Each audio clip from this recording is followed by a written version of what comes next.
Welcome back to the Manor, Entropians. Julian McBain here, and we are back on the long-tooth hunt, as you can see. But before we really get into things, if you're new to the channel, welcome to the Manor. Make sure you take a moment and subscribe down below. We are on the road to 13 million subscribers, one subscription at a time, so make sure you subscribe. Also, please consider going to patreon.com/JulianMcBain if you want to support my work.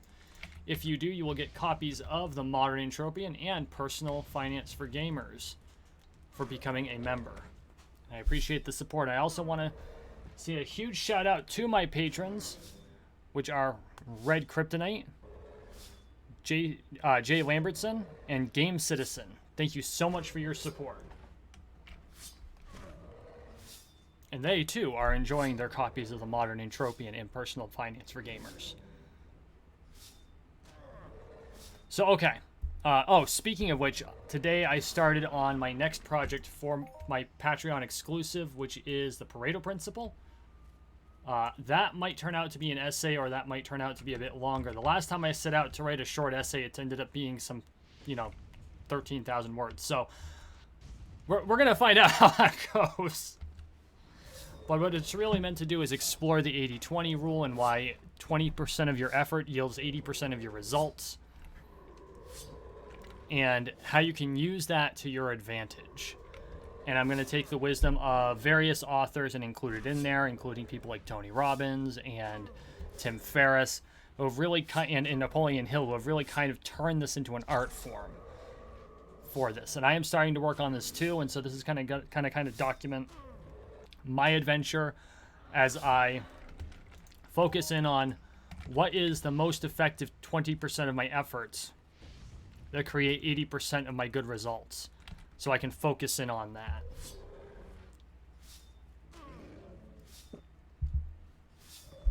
So, okay.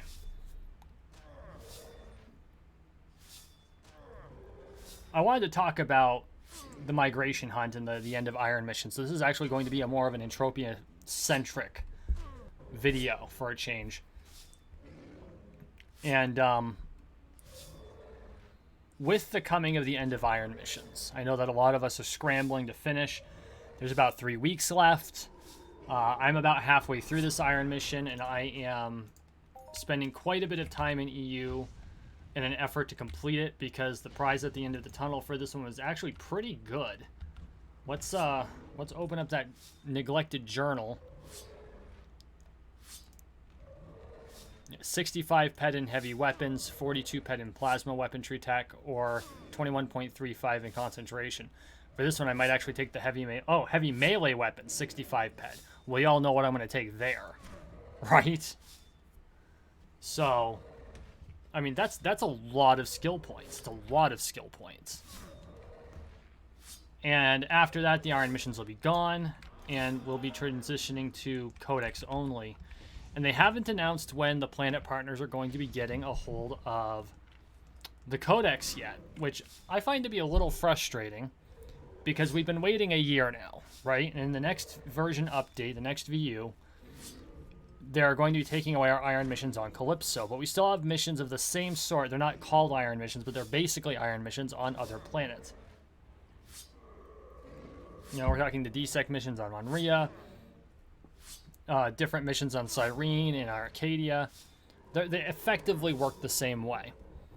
And so I'm really curious as to how long Mindark is going to hold off on integrating that codex into other planets. Now, obviously, there are some places that are going to be easier to integrate it than others. Part of that's because of the contract they have, part of that's because of the uniqueness of the mobs, or the sheer number of mobs that might be on a particular planet. For instance, Monria, which has a much different contract than other planet partners, because it's not a planet partner, it's a moon.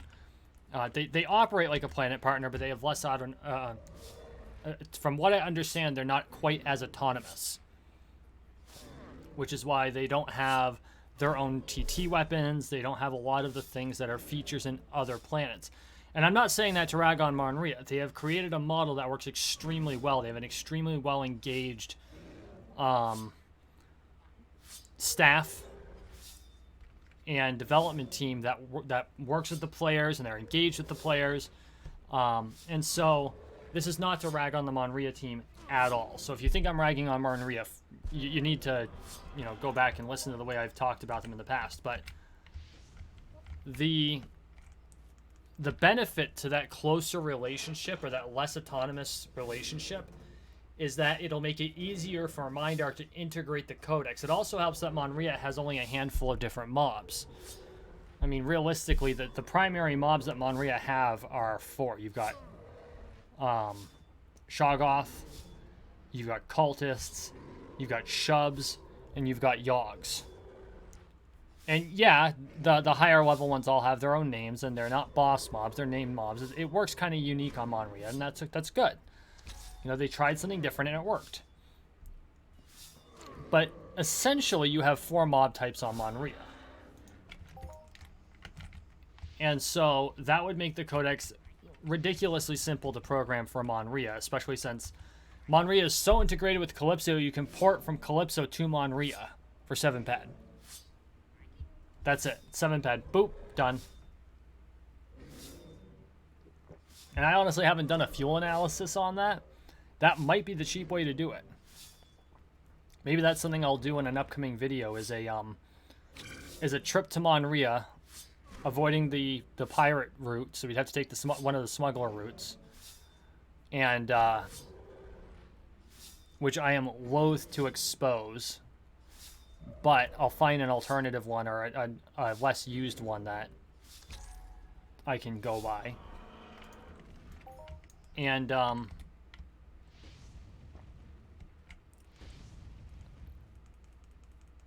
so depending on how much fuel it takes to get to Monria and the amount of time it takes to get to Monria, which I think it's only like 15 minutes of space flight. Might be a half hour, but I don't think... I'm almost positive it's not that long. Then it might be cheaper fuel-wise to just port over there. Because, you know, it's 7 ped in 7 seconds. As opposed to, you know, maybe 4 ped in 20 minutes. How much is your time worth to you? And I know we're big on the grind, and time doesn't mean much in Entropia universe, except it does. And just because we count our value in tenths of a penny doesn't mean that time isn't valuable to us.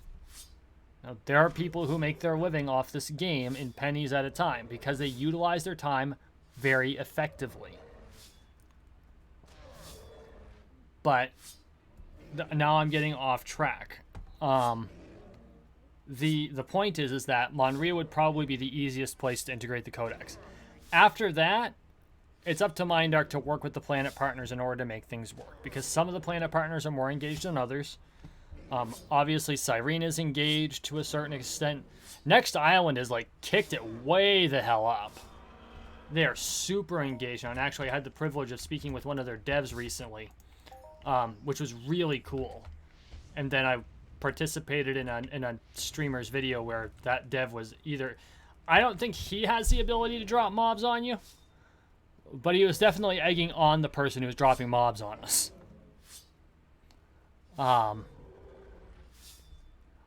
But the and you can go check out Bonnie's YouTube channel. I'll try to remember to link it in the description so you can watch the mayhem that created. But it was a lot of fun. But anyway, once MindArt starts rolling this out to different planets, and I get part of the reason why they're hesitating, they want to make sure that any transition of this system that works really well in Calypso transitions well to other planet partners, and some of these planet partners have huge diverse ecologies. The biosphere, the digital biosphere, the biosphere on some of these planet partners, like Arcadia, is immensely diverse. It's as diverse as Calypso. And so they've got to be careful. They need to make sure it all integrates correctly. They need to make sure that's balanced. They have to do all these things. And each planet partner has its own pieces that are going to make it a little harder. You know, that's life. That's just the way shit operates. But they've got to do it. Because the exclusivity has it's been a year, MindArt. You know, you've dragged people back to Calypso for a year, and they've spent a lot of money here burning down these iron missions and getting these challenges ranked up. But it's time to give the other planet partners, you know, their leg up, and time to get them integrated so that it's one system again. Because all it's going to do is benefit. It's only going to benefit the platform. It is long term. I mean, yeah, Clips is going to see a downtick in players, which is fairly standard whenever you introduce something new. That's what happened when Next Island introduced the new changes to ancient Greece, which is something I have yet to visit. I did find out from the Next Island dev where to find the breadcrumb trail, and I'm going to PM him before I go back just to verify it. So that is coming up sometime soon. It'll be after my annual visit to Cyrene, Home Sweet Home. And I'm going to spend some time there. I might be on Cyrene until Halloween Mayhem. And then maybe we'll go to Next Island between Halloween and Merry Mayhem. I haven't quite decided, but I'd like to spend some time on Cyrene because we didn't spend a lot last year. And I have always enjoyed Cyrene. Oh no, last year I did the FAP challenge, which really just sounds dirty, but y'all know what I'm talking about.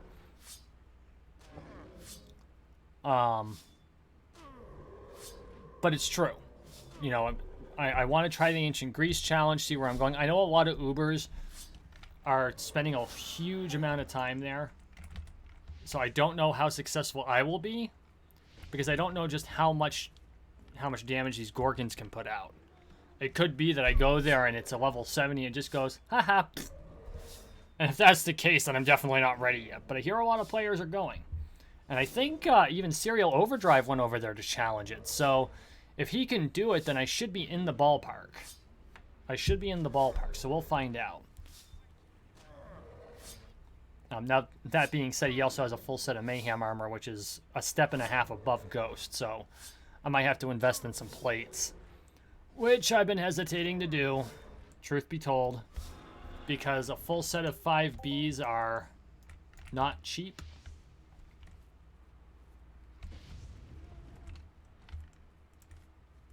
By any measure.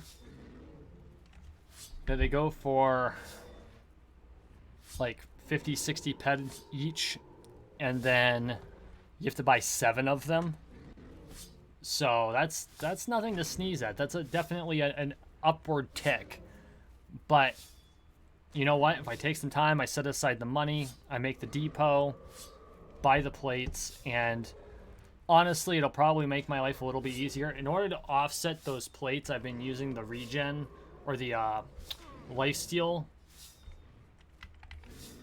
amp on my swords. Global! Ooh, looks like, was that 100? We'll find out here in a minute. It's close. Yeah, come on. I know a guy named Redbeard. Like, in real life, that's kind of cool. And survey says... Oh, for crying out loud. Here it is, 108. 108 ped. I'll take it. I will take it. Globals feel really good. All these boxes. Buy more keys. And another. Look at that. I've actually come to enjoy opening boxes. I have. Even though there's a lot of the pills that I don't necessarily use. I did get the one Angelic ring, which I have yet to sell, and I'm thinking about doing something with that special. I'll figure that out. I might do something with that on a live stream. But I have been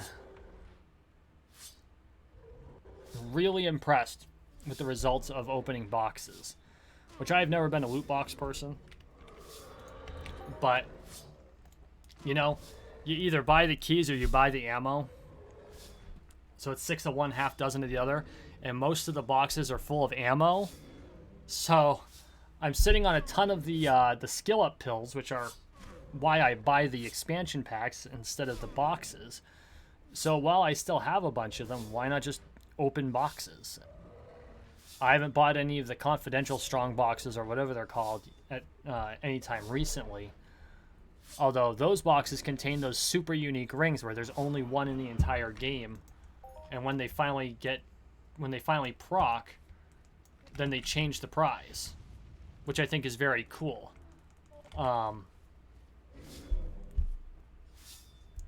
And so that might be the primary way that I end up depoting in the future. I haven't made that decision yet. Still a little leery about it. I tend to prefer the sure thing, but if you're doing it right, it's still a good way to put money in. So there you have it. But yeah, so once they move the codex around, I think what's going to happen is you're going to have much more specialized avatars. I mean, avatars to a certain extent are specialized anyway just from grinding, but it's going to allow players to super specialize. Like me, I specialize in melee tanking.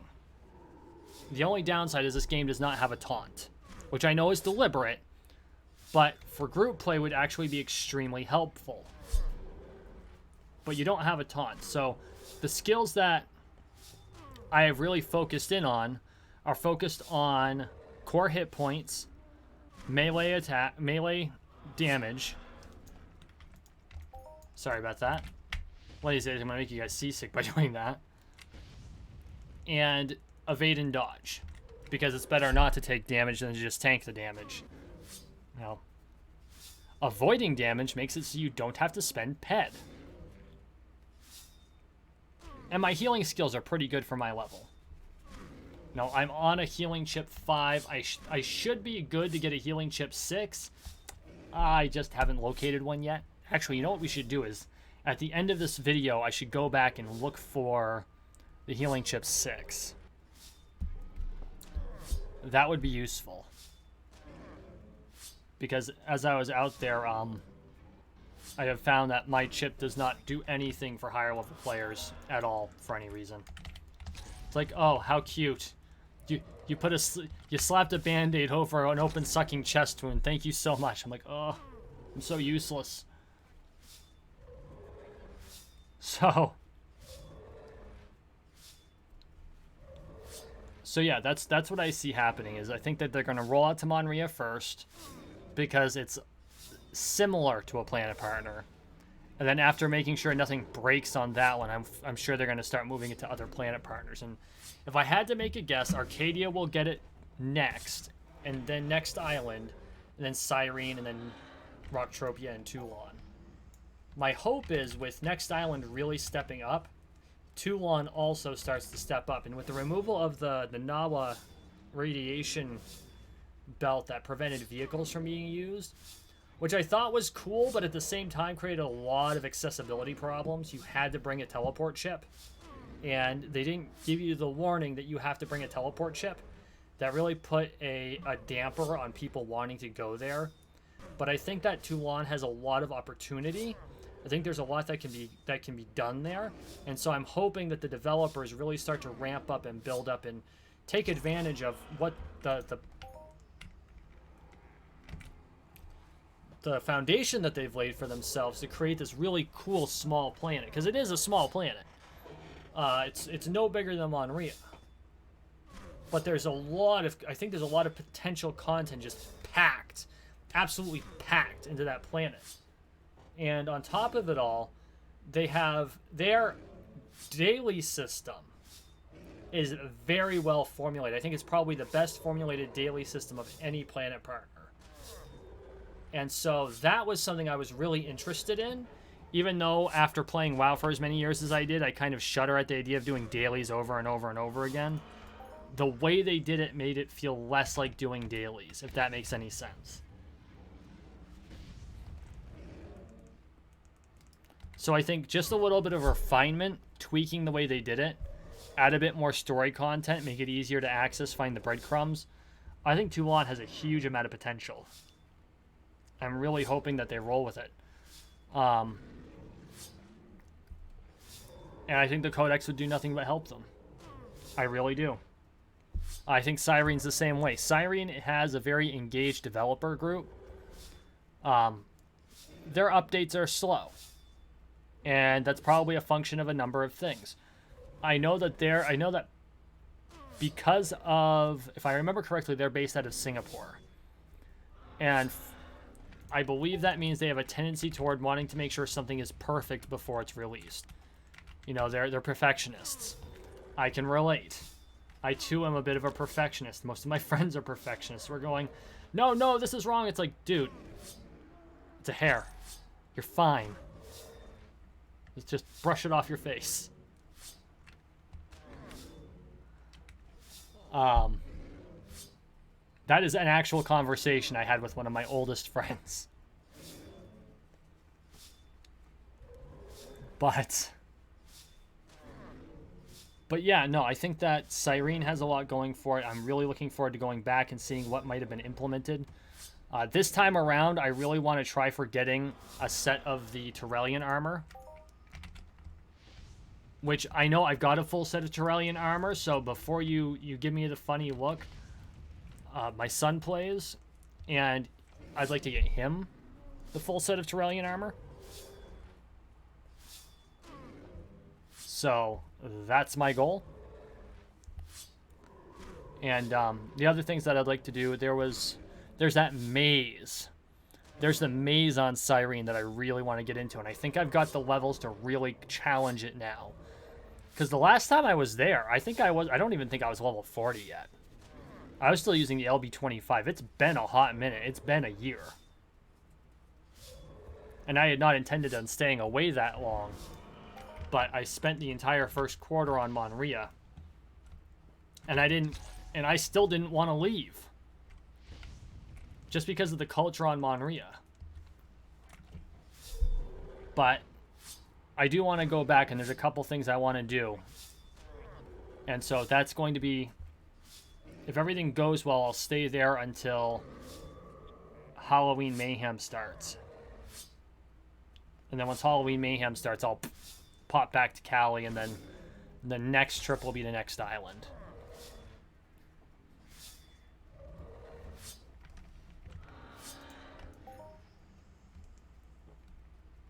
Hopefully sometime in that time, I love how we're going to flip to the mob that's further away, less important, and yeah, come on, tab targeting. Tab targeting, I swear to God, is the bane of my bloody existence.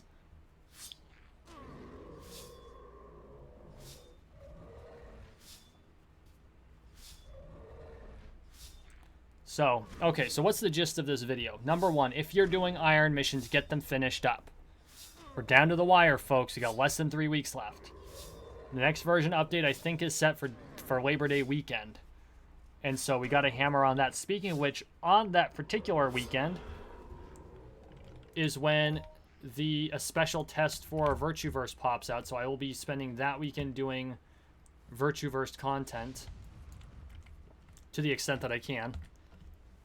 Because they're doing backers only dungeon run. So I've got to get the last 15,000 points of this knocked out before then. Because I don't want to abandon that 65 ped. Oh, I know, that ain't friggin' happening. So get your iron missions done. I'd strongly recommend looking to see what Codex missions you want to finish up, and I strongly recommend you focus on one until it's complete. Don't just, go back and forth willy-nilly. Like, I got the Berrycled one, and I hammered on it, and now it's done. See? Rank star. Now it's in repeatable mode. The exception is for the Mayhem ones and the Longtooth one. Obviously, those are situational. Like, you can't continue finishing up the Summer Mayhem if it's not Summer Mayhem. I mean, that's pretty obvious. I believe that Halloween Mayhem was the first one that popped out, so I'm looking forward to getting back on that one. I might actually get up to 26 this year. Easter, I only made it to 10. Did I not finish Easter Mayhem? I can't remember now.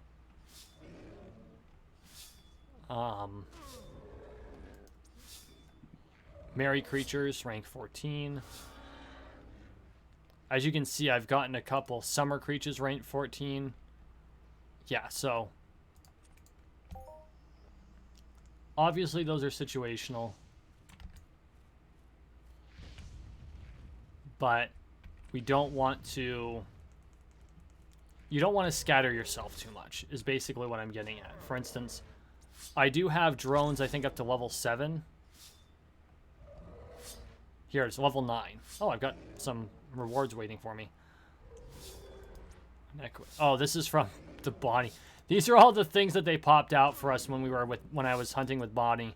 A Furrer, a Goki Busaki, which is just disturbing looking. A Hoglo. Itumatrox, which is ugly. A Krelton. I'm not even going to bother trying to pronounce that. A Mulakf. Mulman. Nikonu. Oscillium, which is basically a Kerberos on crack. A Rextellum, which is nothing but a gigantic-ass scorpion. It's a rad scorpion Entropia universe, that's all I'm saying. I don't even want to try to pronounce that. A second entity, which was actually really cool. That's like Knifey Robot. The Warlock, of course. Despelter, which actually looks kind of interesting. Chirpies. Chirpies. They were dropping Chirpies from hell on us. A mutated Chirpy is like level 70-something. And they were just dropping them on us. Bristle Hogs, of course. A Borum, which, yeah, we're not going to go there. And this very disturbing thing.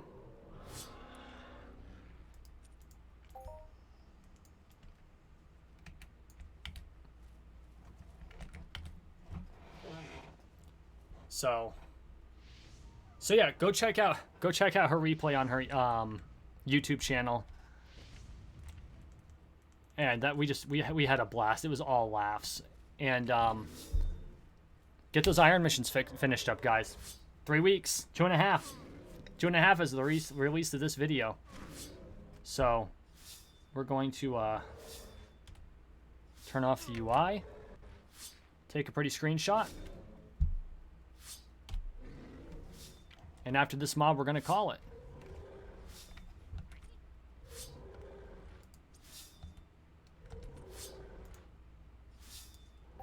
So, what iron missions are you trying to finish up in the time that you've got left? Leave a comment below. I'd love to know.